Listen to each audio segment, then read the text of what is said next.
안녕하세요. 4월 28일 화요일입니다. 신나게 시작하겠습니다. 주가는 유가와 동고동락 끝내고 이별을 한 것 같습니다. 유가 다시 시궁창으로 처박히는데도 주가는 위로 방향을 잡았습니다. 미국 각 주의 경제 리오픈 움직임이 호재로 작용한 것으로 보입니다. 그런데 허를 찌르는 질문이라고나 할까요? 이런 질문 한번 던져보겠습니다. 지금 악재가 있습니까? 더 정확하게는요, 평가가 안 된 악재 또는 계산이 덜 된 악재가 있습니까? 제 눈에는 잘 안 보입니다. 아래에서 자세히 보겠습니다. 테슬라가 10%대 폭등했고요. 골드만삭스, JP모건 이런 금융주가 강세 보였고요. 그래서 유가가 폭락했음에도 불구하고 쉐브론이 3% 이상 급등했고요. 엑슨 모빌도 강세 보였습니다. 다우가 358포인트 1.5% 올랐고 S&P 500 지수 1.47%, 나스닥 1.11% 올랐습니다. 미 국채 수익률 1년물 이상이 일제히 상승했고요. 장기물이 더 크게 올랐습니다. 10년물 0.659%입니다. 달러 지수 100.1로 하락했고요. 원달러가 1221로 비교적 크게 하락했고 원엔도 11.38로 내렸고 위안달러는 7.08로 추가 올랐습니다. 유가가 WTI 23%대 폭락해서 12.9불선이고요. 브렌트 7%대 하락해서 23불선입니다. 그래서 우선 내용이 좀 많아서 숫자부터 일단 정리 끝내고요. 쟁점에서 유가 좀 더 보겠습니다. 데이터 정리하겠습니다. 한국 4월 소비자 신뢰지수 70.8로 추가 폭락해서 3개월째 하락 중이고요. 중공 3월 산업이익 전년비 마이너스 34.9로 추락했고요. 일본 금리 마이너스 0.1% 동결했는데 요것들 말이죠. 립 서비스만 항상 요란합니다. 필요하면 추가 인하한다는 소리 벌써 한 1년째 계속하고 있는 것 같습니다. 미국 4월 댈러스 제조업 지수 전월 추락에 이어서 추가 추락했습니다. 마이너스 73.7입니다. 쟁점 보겠습니다. 이 원유가 한때는 금은 황금으로 불렸는데 이제는 재활용이 가능한 것은 쓰레기 비슷하게 거래가 되는 것 같습니다. 마이너스 유가는 그 한계 물량이 필요가 없다는 거 아닙니까? 둘 곳도 없다 이런 뜻이죠. 그래서 불필요한 쓰레기에 불과하기 때문에 필요가 없으니까 가져가는 사람한테 쓰레기 수거 비용 줘야 한다 이런 의미입니다. 이렇게 된 원인은 단기에 너무 많이 생산해서 저장할 곳이 없기 때문이죠. 그래서 바이러스 이전에 하루에 한 1억 배럴 내외 소비되던 원유 그 정도 소비됐다고 합니다. 이런 분석은 여러 번 말씀드린 바가 있습니다. 1억 배럴 정도. 지금은 이거 많아야 한 7천만 배럴 소비된다는 겁니다. 그러면 간단하게 산수를 하면은 3천만 배럴 정도 생산을 줄여야 하는데도 불구하고 지금 오펙 플러스가 1,000만 배를 줄이겠다 이거 아닙니까? 그래서 줄여야 된다는 건 누구나 아는데 우리는 줄이기 싫으니까 너가 줄여라 지금 이렇게 싸우고 있는 꼴이죠. 그래서 이대로 가면은 조만간 전 세계의 원유 저장 창고가 꽉 차게 된다는 겁니다. 그러면 다시 마이너스 원유 가격 될 수도 있다 뭐 이런 분석들이 나오고 있습니다. 그런데 한편 보면은 이 원유의 본질은 절대로 쓰레기가 아닙니다. 이 자체는 절대로 쓰레기가 아니죠. 이건 매우 중요한 그런 원재료 아닙니까? 에너지 원이면서 동시에 원재료입니다. 지금 현대 문명은 탄소 경제입니다. 탄소 경제. 석유를 태워야 돌아갈 수 있는 그런 경제 구조입니다. 수소 경제는 저는 불가능하다고 봅니다. 그래서 필수적인 에너지원이고요. 동시에 핵심 원재료입니다. 이런 탄소 경제는 저는 최소한 100년 이상 지속될 걸로 저는 이렇게 기본적으로 보고 있습니다. 그리고 석유화학 산업의 핵심 원재료가 원유 아닙니까? 이 원유를 처리를 해갖고 온갖 물질을 다 뽑아내고요. 그걸 또 원료로 해서 다른 많은 것들을 만들게 됩니다. 하여튼 그래서 이 판에 원유 저장 창고업을 하면 어떨까 이런 생각 해볼 수도 있을 것 같습니다.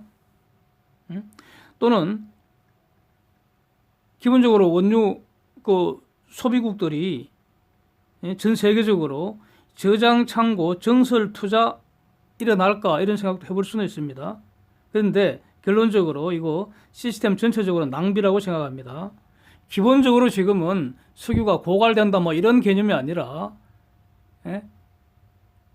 땅 속에는 엄청 많은 기름이 지금 묻혀 있는 그런 상황이기 때문에, 즉 장기적으로 공급이 수요보다 많은 그런 구조이기 때문에, 그래서 이걸 퍼올려 갖고 저장하기보다는 퍼올리지 말고 땅 속에 그대로 두면서 그게 바로 저장 아닙니까? 그것도 저장 아닐까요? 그래서 보관비가 0이 되죠. 땅 속에 그냥 퍼올리지 말고 그대로 두면은. 그래서 필요할 때 필요한 만큼만 퍼올려서 사용하는 것이 가장 효율적인 구조이기 때문에, 그러니까 저장 창고 증설 투자를 한다든가 뭐 이런 것들은 다 일어나지 않을 것 같습니다. 이런 일은. 그래서 가장 원론적인 해법은 시장에서 소비되는 만큼만, 즉 시장이 원하는 만큼만 생산을 하면 되는데, 예? 그래서 요즘은 시장이 바이러스 때문에 공장도 셧다운되고 비행기, 자동차, 크루즈선 이런 거 전부 다 스톱 해버렸는데, 그러면 유전도 스톱하면 되잖아요. 예? 근데 이 유전을 스톱하는 결정은 인간이 해야 할 그런 일인데, 이 등신들이 이걸 못하고 있는 거 아닙니까? 이게 문제죠. 예? 그래서 이게 원인이 팔 거라고는 이 기름밖에 없는 그런 구멍가게 같은 석유 빈국들이 전부 다 지금 옹기종기 오펙 플러스라고 모여 앉아갖고 손가락이나 빨고 있기 때문으로 이렇게 보여집니다. 미국 같으면 바이러스 직격탄 이후에 지금 굴착 장비수, 총 원유 시추수 전부 다 반토막이 났습니다. 예, 지난주 토요일까지 통계입니다. 반토막 났습니다, 거의. 이거는 장기 생산 능력을 확 줄였다는 의미 아니겠습니까? 이거는 미국 정부가 나섰다기보다는 그 미국의 그 업자들이 시장 원리에 따라 합리적 행동을 한 것이라고 이렇게 그 평가를 해야 할 것 같습니다. 그런데 오펙 플러스는 명식이 국가들의 모임인데, 이 위기 대응 능력이 시장보다 못하다는 것이 지금 여실히 드러나는 거 아닌가 이렇게 보여집니다. 하여튼 그 쟤네들이 지금 같은 이런 미친 짓을 계속할 수는 없는 것이고요. 이거는 지속 불가능하다고 보고요. 그래서 한편으로는 경제가 재가동된다니까 그러면 석유 수요 찔끔 늘어나겠죠. 그런 효과들하고, 그 다음에 결국 그 쟤네들이 오펙 플러스 쟤네들이 추가 감산을 하지 않을 수 없으리라고 봅니다. 이거는. 그래서 그 추가 감산은 어떤 형태로든 할 것이고, 그렇게 해서 이제 오펙 플러스 쟤네들 그럭저럭 입에 풀칠하겠죠. 계속 감산을 안 하고 개기면은, 그러면 허약한 국가부터 몇 개 파산 돼버리겠죠, 그럼 국가 파산 된다고, 세상이 죽을 일이 있겠습니까? 하여튼 그런 일이 몇 번 겪고 나서야 공급이 확 줄면서 이 기름 시장 정상화되지 않을까, 장기적으로 이렇게 한번 생각을 해봅니다. 그 다음 두 번째, 그 코스피 시장에서 파생 포지션 한번 분석을 해보겠습니다. 이런 그 정리를 한 게 저는 한 10여일 전부터 지금 이런 말씀드린 이런 프레임을 가지고 시장에 임해오고 있습니다. 한번 정리해 보겠습니다. 3월 13일부터 6월 선물 거래, 이제 이게 주력이 됐지 않습니까? 지금 거래되고 있는 거죠. 일단 주된 관심사는 6월 11일 코스피 200 종가 지수입니다. 그 사이에 이미 지났죠. 이거는 4월 19일 4월 옵션 만기 있었고요. 지금 진행 중인 5월 14일 그 옵션 만기가 있습니다. 그래서 그때 여러 번 제가 말씀드렸는데, 그 3월 16일, 17일 아마 이쯤인 걸로 제가 기억하는데, 4월 옵션 만기 지수 또는 6월 선물 만기 지수는 그 3월 그 당시 지수보다 높을 거라고 제가 말씀드렸던 그 내용을 다시 한번 상기를 하고 진행하겠습니다. 이렇게 상기하겠습니다. 지금 선물판이 대판 커져 있습니다. 엄청 커져 있습니다. 그 슈퍼판이 벌어지고 있기 때문에, 그래서 이 선물판의 안고입니다. 요거부터 한번 보겠습니다. 지금 그 5월 옵션 시장은 지금 그 별 움직임이 없습니다. 뚜렷한 방향성이 없습니다. 그래서 선물판부터 한번 보겠습니다.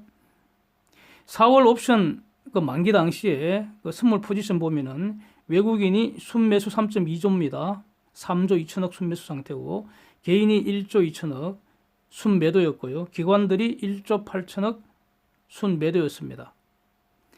어제 4월 27일 기준 외인이 선물 순매수 4조 5천억입니다. 개인은 1조 3천억 순매도했고요. 기관들이 3조 1천억 순매도했습니다.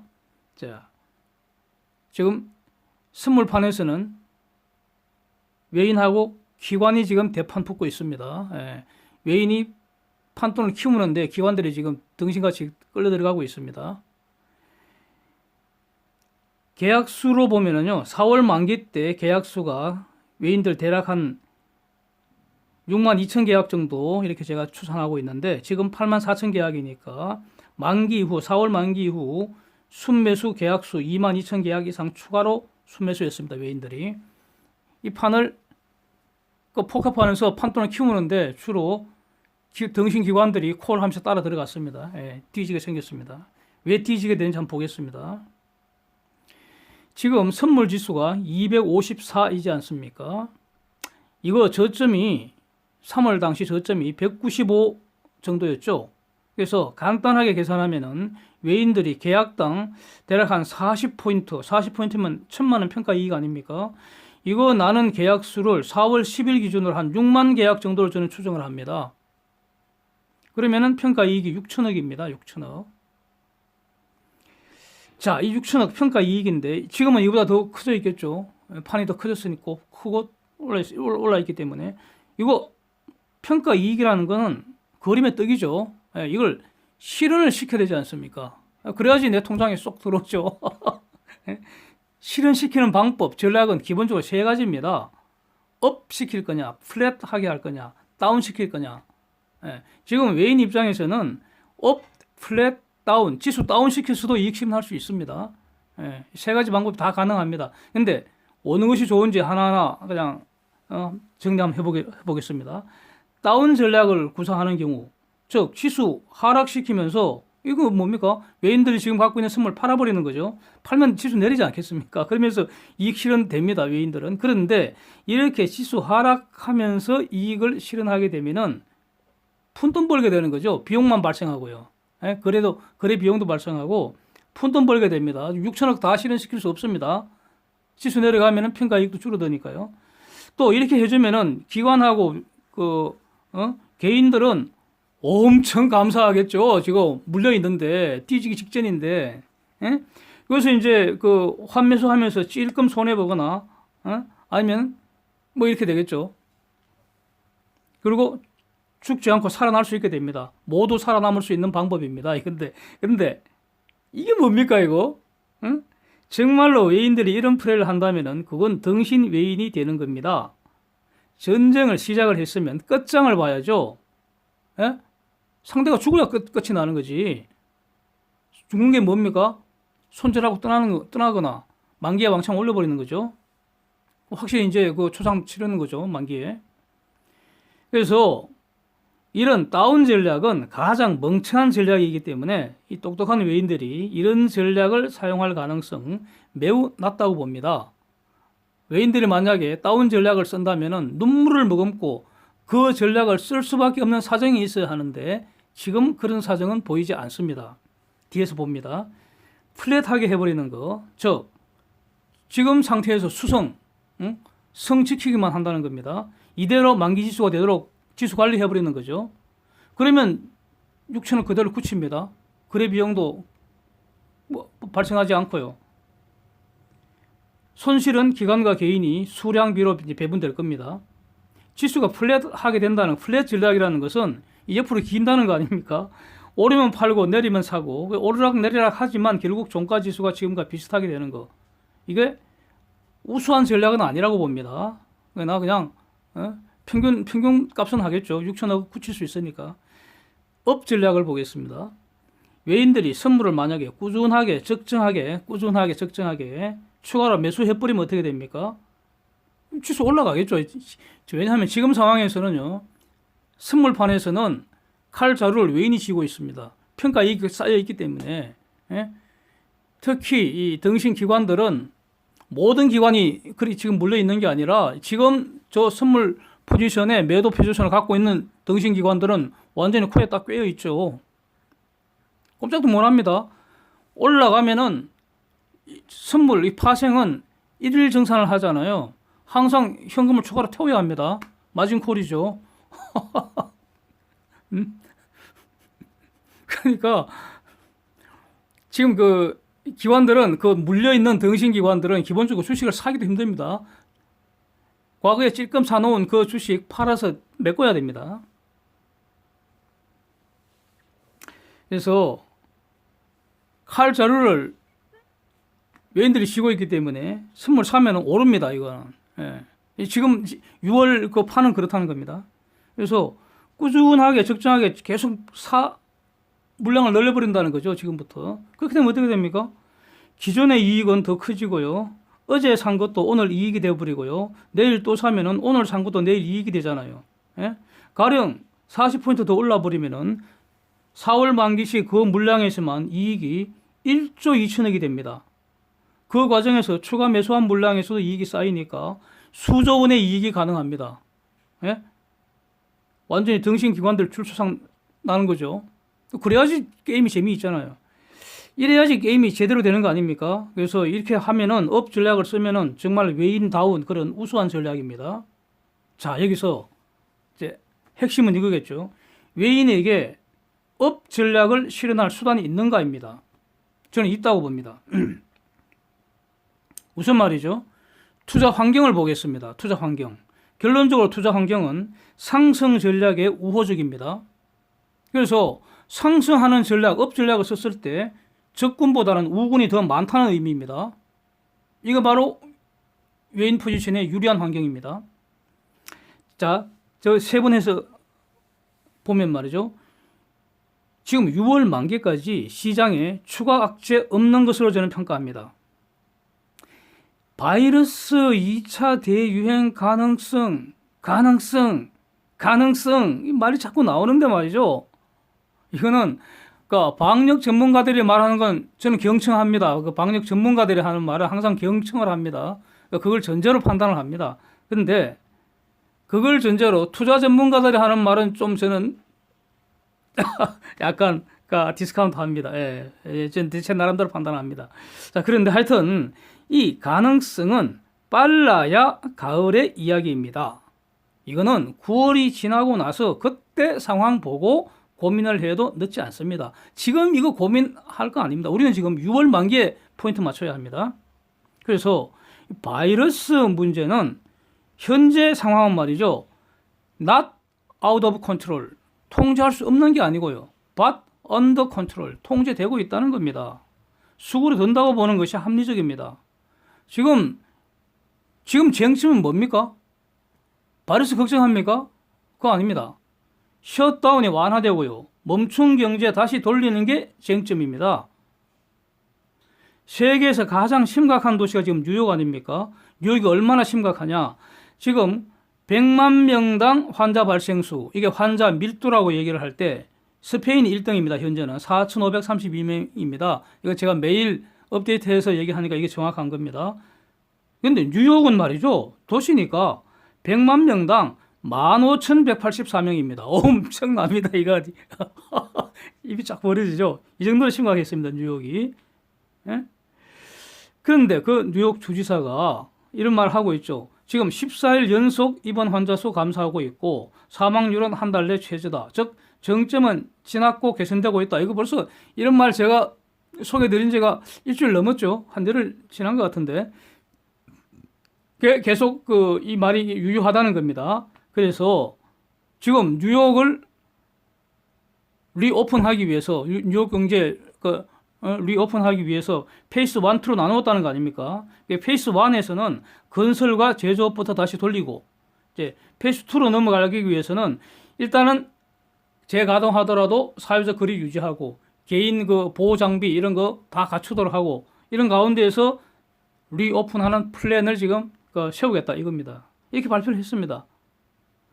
그리고 또 글로벌 전체로 보면은 글로벌 총 환자 수는 총 환자 수 그래프는 아직 그래프가 평탄화되는 건 아닌 것 같습니다. 계속 위로 솟구쳐 올라가고 있습니다.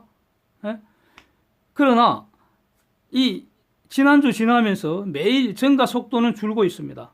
환자 수도 마찬가지고요. 그러니까 사망자 수도 마찬가지고요. 그래서 미국도 오늘 내일 지금 100만 돌파 확실할 것 같습니다. 그런데 증가 숫자는 대략 그러니까 2만 명 선으로 다시 복귀를 한 것으로 보입니다. 그래서 5월 이후에 10,000선 이하로 내려가는지 주목이 되고요. 이런 것도 전부 다 악재가 아니라 호재로 이제는 작용할 것입니다. 유가 폭락이요. 이거 위에서 본 바와 같이 주가와 유가는 이제 이별했습니다. 즉 유가 폭락은 이미 계산 마쳤다는 겁니다. 이 외에 다른 악재가 보이십니까? 있으면 좀 알려주십시오. 그래서 악재가 등장하면 처리하면 됩니다. 와, 이런 바이러스 악재도 처리를 했고요. 지금도 처리를 하고 있는데, 그래서 웬만한 악재는 명함도 못 내밀 것 같습니다. 자, 그래서 투자 환경을 요약하면은 상승 전략을 쓸 때 시장은 무호적이라는 겁니다. 적군보다 우군이 많다는 겁니다. 예? 그렇다고 해서 시장이 계속 주구장창 올라가지는 않죠. 오르락 내리락 하면서 가는데, 내릴 때 질끔 내리고 오를 때 좀 더 왕창 오르고 이렇게 된다는 겁니다.